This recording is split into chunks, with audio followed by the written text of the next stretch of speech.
राजनीति, आंदोलन, किसान, करप्शन, गरीबी, इन सभी मुद्दों पर आवाज उठाएगा अब तक न्यूज इंडिया। सत्ता के आगे जब भी सवाल कमजोर पड़ने लग जाए तो सवाल उठाने पड़ते हैं। बोल के लफ्ज आजाद है तेरे, बोल के सच जिंदा है अब तक। इंडियन पुलिस फाउंडेशन के इस एनुअल डे पर मंच पर उपस्थित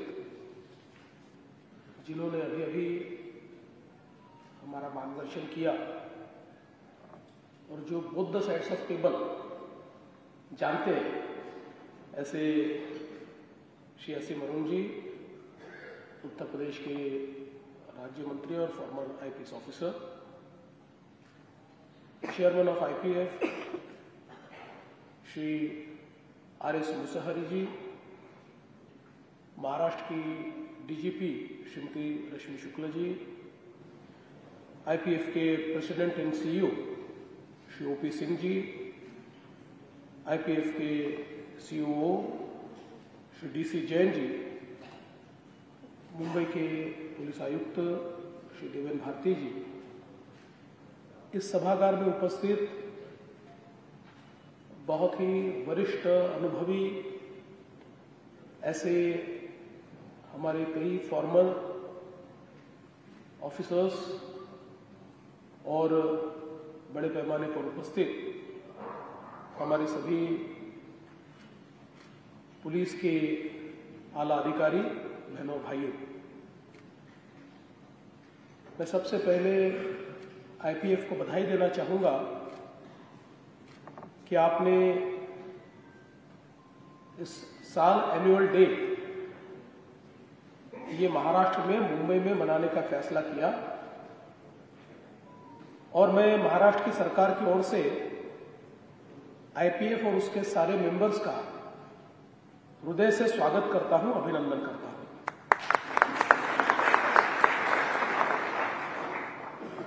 हम सभी लोग जानते हैं कि मुंबई ये देश की आर्थिक राजधानी है और इसको फाइनेंशियल, कमर्शियल और एंटरटेनमेंट कैपिटल के रूप में भी जाना जाता है।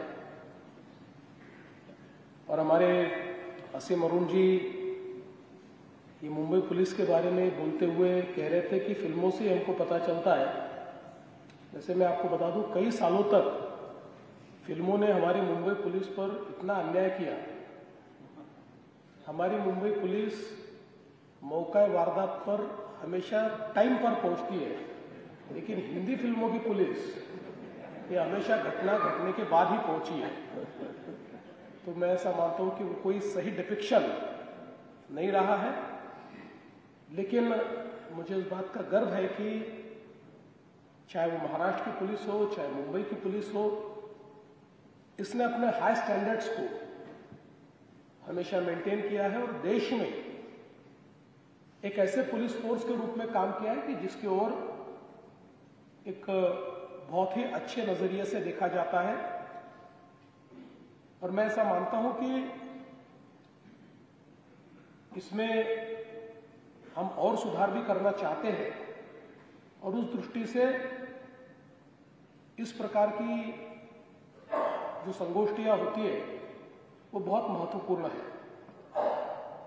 मैं इस बात के लिए भी धन्यवाद दूंगा कि आपने जो थीम रखी है, री imagining the police for India's economic development, मैं ऐसा मानता हूं कि बहुत ही सही मौके पर और सही विषय पर हम लोग यहां पर डिलिब्रेशन कर रहे हैं, क्योंकि हम जानते हैं कि दुनिया में कोई भी आर्थिक महासत्ता, कोई भी इकोनॉमिक पावर ये लॉ एंड ऑर्डर के बिना खड़ी नहीं हो सकती, और अगर खड़ी होती है तो सस्टेनेबल नहीं हो सकती। हमने देखा है कि माफिया राज चलाकर भी कुछ सोसाइटीज में समृद्ध सोसाइटी तैयार हुई है, लेकिन वो सोसाइटी कभी सस्टेनेबल सोसाइटी नहीं रही, उसका डिक्लाइन भी उतना ही फास्ट हुआ है। और जहां तक हम लोग क्राइम एंड क्रिमिनल्स की बात करते हैं तो अनादिकाल से ये चीजें चलती आ रही है। इसका स्वरूप बदला है। अगर हम लोग देखें तो हम लोगों को वेदों में भी क्राइम एंड क्रिमिनल्स की बातें पढ़ने को मिलती है। कौटिल्य के अर्थशास्त्र में तो एक पूरा क्राइम एंड क्रिमिनल्स इसके ऊपर एक हमको विचार देखने को मिलता है। तो सोसाइटी के हर फेज में हम लोगों ने क्राइम एंड क्रिमिनल्स और उसके साथ साथ लॉ एनफोर्सिंग एजेंसी इसको देखा है। इसलिए मैं ऐसा मानता हूं कि हमारे सामाजिक जीवन का एक अंग ये इस प्रकार की मानसिकता है और उस मानसिकता को काबू में रखना ये राज्य की जिम्मेदारी है। उसके चलते हम लोग लॉ एनफोर्समेंट की व्यवस्था को खड़ी करते हैं। हमारे देश में जब संविधान बना तो भारत रत्न डॉक्टर बाबा साहेब आंबेडकर जी ने एक बहुत सुंदर व्यवस्था खड़ी की। हम लोग जानते हैं कि पुलिस ये स्टेट सब्जेक्ट है, लेकिन पुलिस को लीड करने वाले ऑल इंडिया सर्विसेज के ऑफिसर्स हैं। ऑल इंडिया सर्विसेज के ऑफिसर्स जिनको अपॉइंट केंद्र सरकार करता है, रिमूव करना है तो केंद्र सरकार रिमूव कर सकता है, लेकिन उनकी सारी सेवाओं का नियमन ये राज्य करते हैं, वो राज्य में होता है। तो एक चेक एंड बैलेंस की इतनी सुंदर व्यवस्था हमारे संविधान ने की है कि जिसके चलते मैं ऐसा मानता हूं कि कई बार लोग आरोप करते हैं कि पुलिस में इंटरफेरेंस बढ़ा है। कई बार दूसरी ओर से भी आरोप होता है कि पुलिस का पॉलिटिसाइजेशन हो रहा है। इन सारी चीजों से फोर्सेस को इंसुलेट करने के लिए एक बहुत अच्छी व्यवस्था खड़ी हुई है। और इसी के चलते मैं ये मानता हूं कि कई बार गिरावट आती है, लेकिन उस गिरावट को समाप्त करने की व्यवस्था भी हमारी ही व्यवस्था में से खड़ी होती है। इसीलिए यहां बैठे हुए कई ऑफिसर्स के बारे में हम लोग कह सकते हैं कि इन्होंने ट्रांसफॉर्मेटिव रिफॉर्म किया। तो ये ट्रांसफॉर्मेटिव रिफॉर्म करने के लिए इनको कोई नया संविधान भी नहीं मिला और नए कानून भी नहीं मिले।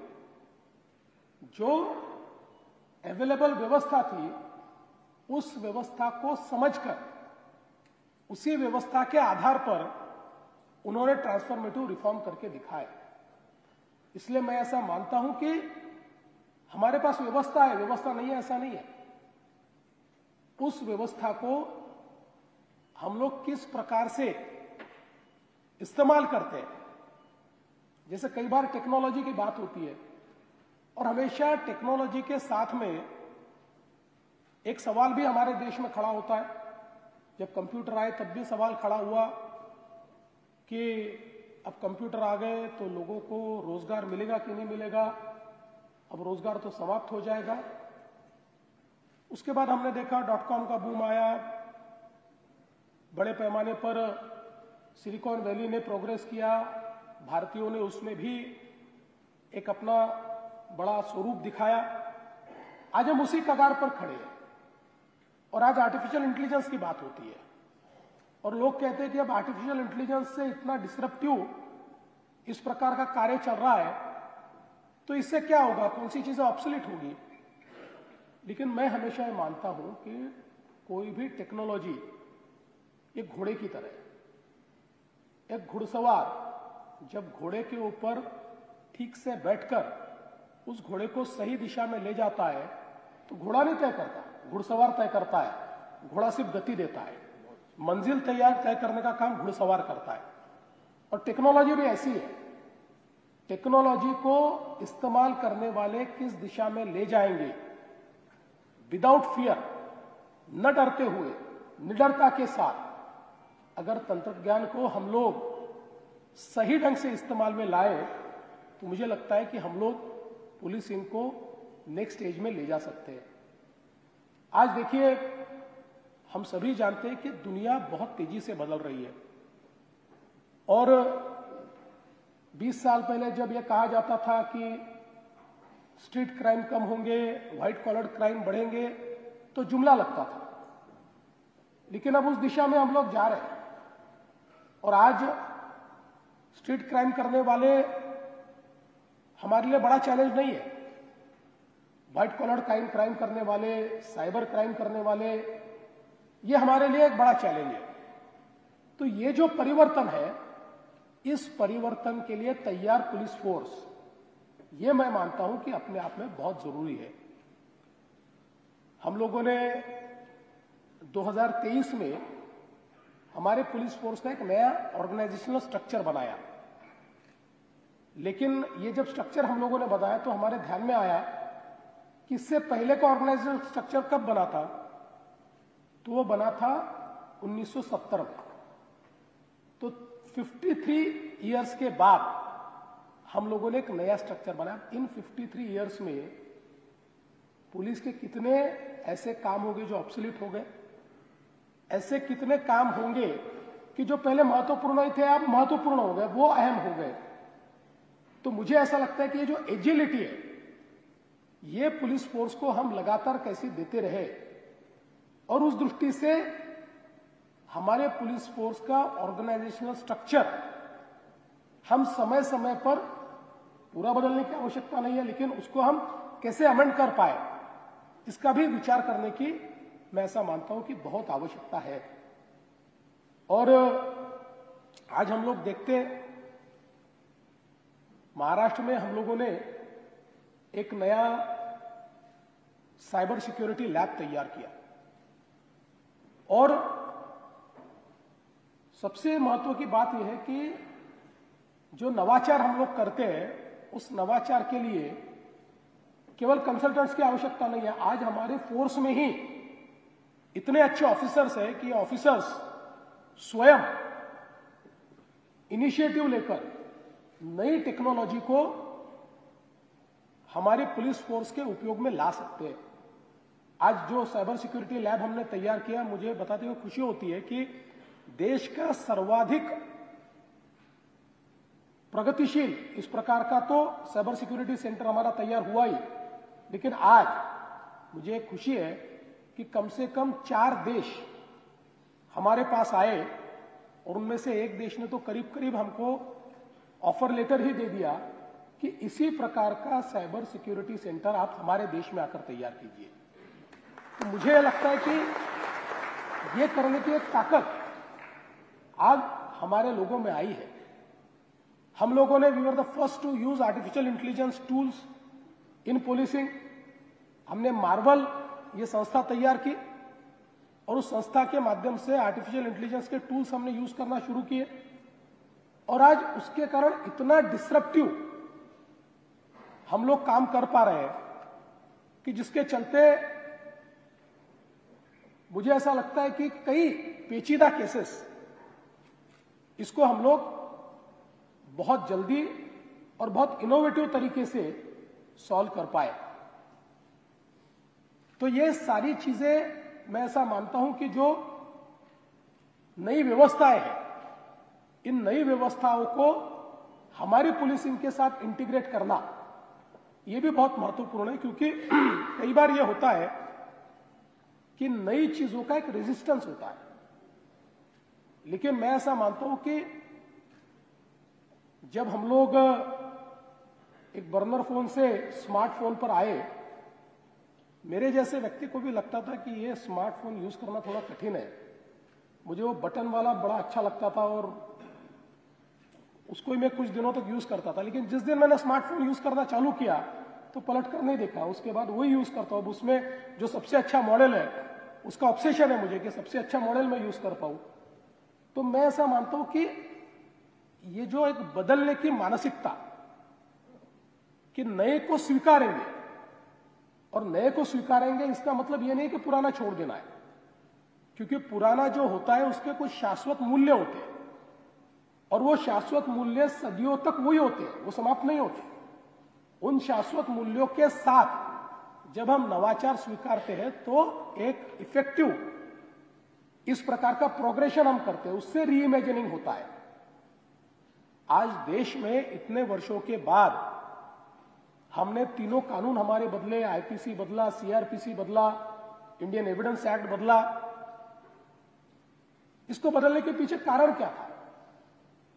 इसको बदलने के पीछे कारण यह था कि जिस समय हमारी पुलिस फोर्स का निर्माण हुआ और जिस समय इन कानूनों का निर्माण हुआ, उस समय के जो शासक थे उनकी मानसिकता यह थी कि हमको भारतीयों के ऊपर राज करना है। They are the secondary citizens, we are the rulers. हम लोग राजा है और ये हमारे सब्जेक्ट्स है। और इसलिए कानून को इस प्रकार से तैयार किया था कि जिसके चलते जब राजा को ये लगेगा कि प्रजा को दबाना है, जब राजा को ये लगेगा कि डिसेंट समाप्त कर देना है, जब राजा को ये लगेगा कि मेरा राज्य चलाने के लिए मुझे कुछ लोगों को इस सिस्टम से बाहर करना है, तो ऐसे सारे प्रोविजंस के साथ रूल करने के लिए, गवर्न करने के लिए नहीं, ये कानून तैयार हुए थे। और जब हमने हमारे संविधान को स्वीकारा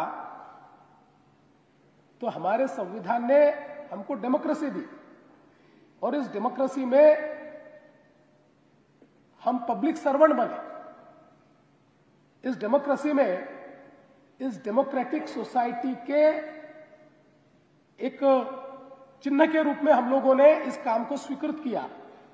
तो ऐसे समय इन कानूनों को बदलना भी जरूरी था, और उसके साथ साथ जो नई टेक्नोलॉजी आई है, जो नए इंटरवेंशंस आए हैं, उसको भी कानूनी अमलीजामा पहनाना, उसको कानूनन वैलिड ठहराना, ये भी बहुत जरूरी था।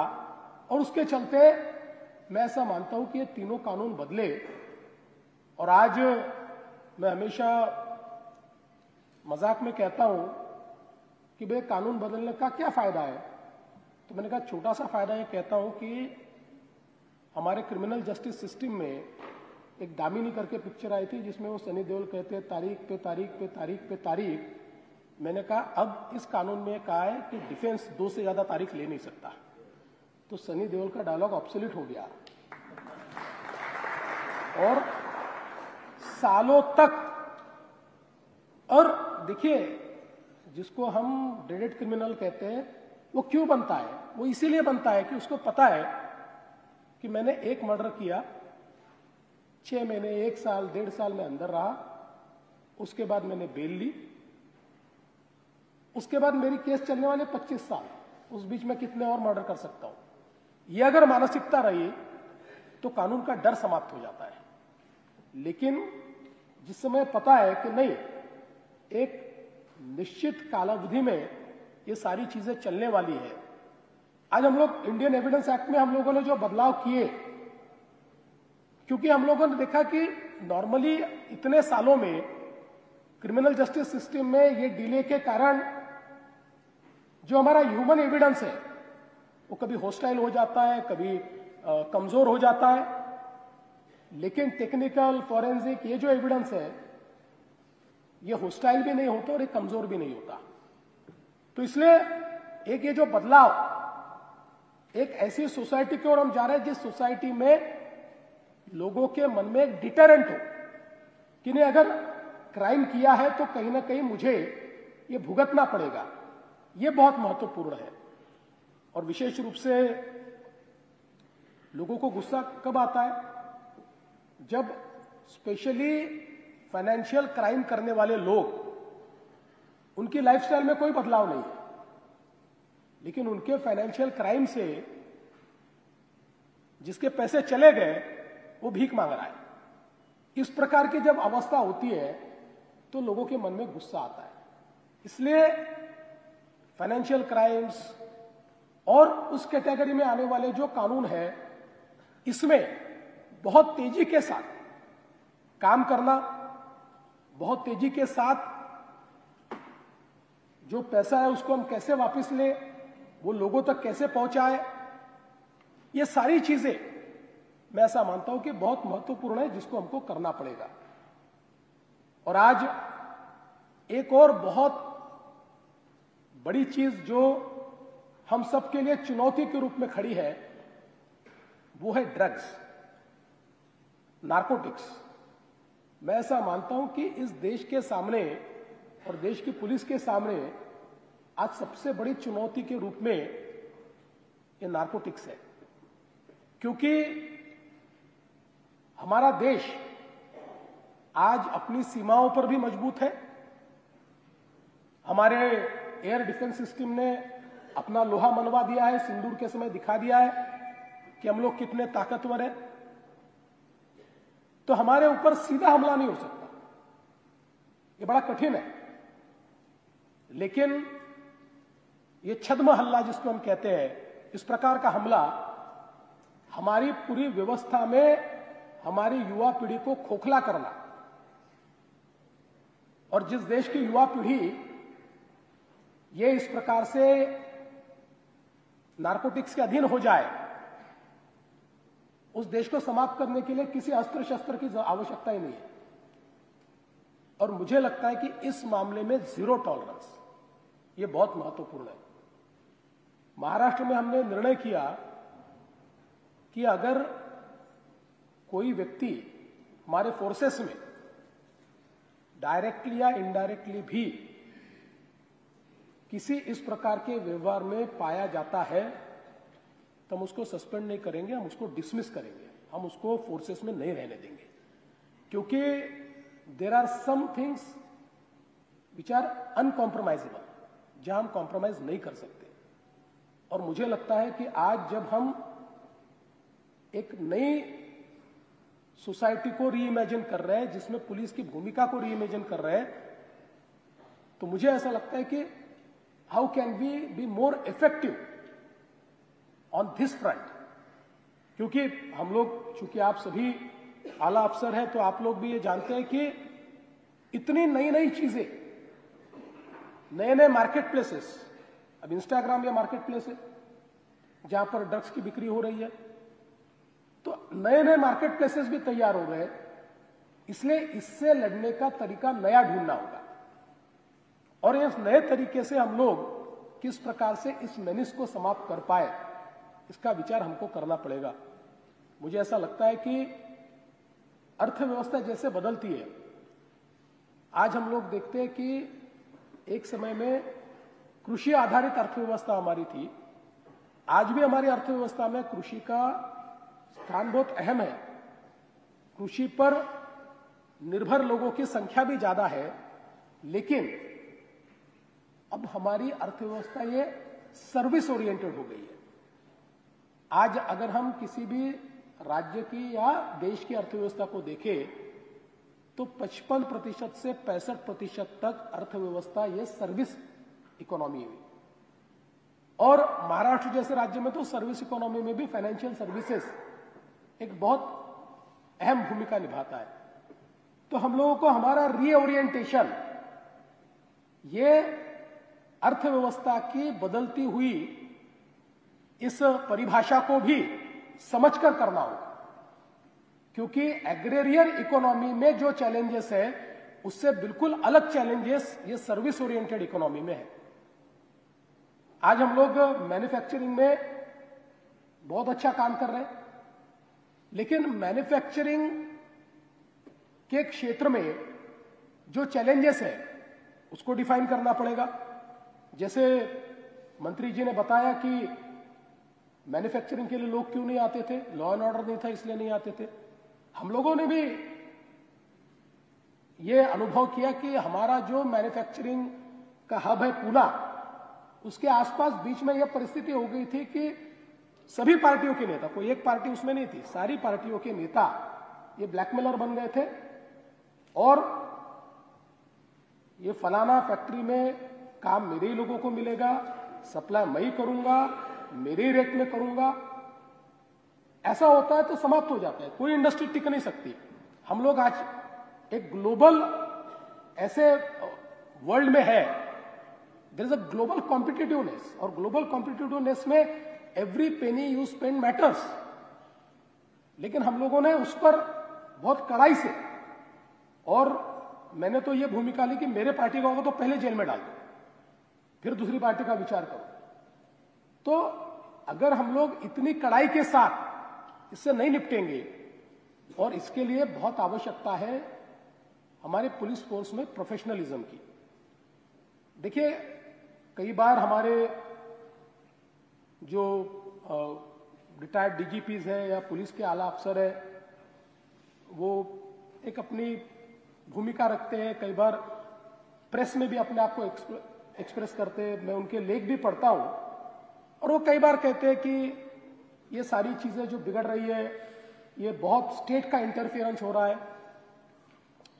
अब इसी सभागार में मेरे साथ काम किए हुए कम से कम 3-4 डीजीपीज हैं और कई अफसर हैं। पिछले 11 सालों में 8.5 साल होम विभाग मेरे पास है, और एक व्यक्ति बता दे कि हमने कोई पॉलिटिकल इंटरफेरेंस किया है in my last 8.5 years, not a single political interference नहीं है। हाँ, कई बार चेक बैलेंस करना पड़ता है, क्योंकि पुलिसिंग जो होती है वो स्टैटिक नहीं हो सकती। आपको कई बार इंटेलिजेंस के आधार पर कुछ चीजें करनी पड़ती है, कई बार कुछ चीजें ट्विक करनी पड़ती है, कई बार लोगों के सेंटिमेंट को समझ के चीजें करनी पड़ती है, बट ओवरऑल मैं ऐसा मानता हूं कि देयर इज नो इंटरफेरेंस। इसलिए मेरी अपेक्षा भी यही होती है कि प्रोफेशनली हम लोग एक प्रकार से अपना कंडक्ट हो, और असीम अरुण जी ने जो बात कही इंटेग्रिटी, इसकी चर्चा हर फोरम पे होना आवश्यक है। और मैं ये नहीं कहता कि सिर्फ पुलिस फोर्स के लिए, हमारे सोसाइटी के हर अंग के लिए इंटेग्रिटी, इसकी चर्चा होती रहनी चाहिए। अगर इंटीग्रिटी की चर्चा हम छोड़ देंगे और सब चीज चलती है, इस परिस्थिति को हम अपनाएंगे तो हम इस देश को कभी विकसित भारत में परिवर्तित नहीं कर सकते। और इसलिए मुझे ऐसा लगता है कि ये एक ऐसी चीज है इंटीग्रिटी, जो कई चीजों को प्रिवेंट करती है, और इंटीग्रिटी का कम होना ये कई चीजों को फ्यूएल करता है। तो मुझे लगता है कि इस बारे में भी चर्चा होना ये बहुत महत्वपूर्ण है, बहुत स्वाभाविक है। इसीलिए मैं अपेक्षा करता हूं कि व्हाइल वी आर री imagining the police for India's economic development, इस री इमेजिनेशन में इन सारे विषयों के ऊपर हम लोग विचार करेंगे, मंथन करेंगे, और इतने अनुभवी सारे लोग इस सभागार में हैं कि यहां जो मंथन होगा उस मंथन में से अमृत ही निकलेगा। तो उस अमृत को ग्रहण करने के लिए सरकार के तौर पर हम भी तैयार हैं। आपका जो अमृत मंथन होगा, उस अमृत मंथन को आप हम तक भी पहुंचाइए, तो हम जरूर उसको पिक करेंगे। उसमें से जो अच्छी चीजें हैं उनको हमारे पुलिस फोर्स में और हमारी शासन पद्धति में हम लोग किस प्रकार से लाए, इसका प्रयास हम जरूर करेंगे। आपने इस बहुत ही अच्छे एनुअल डे को मुंबई में यहां पर करने का तय किया, इसलिए मैं आपका आभार व्यक्त करता हूं। और इस बहुत ही अच्छे गैदरिंग के सामने आपने मुझे भी निमंत्रित किया, इसलिए आपका आभार व्यक्त करते हुए अपने शब्दों को विराम देता हूं। धन्यवाद। जय हिंद, जय महाराष्ट्र।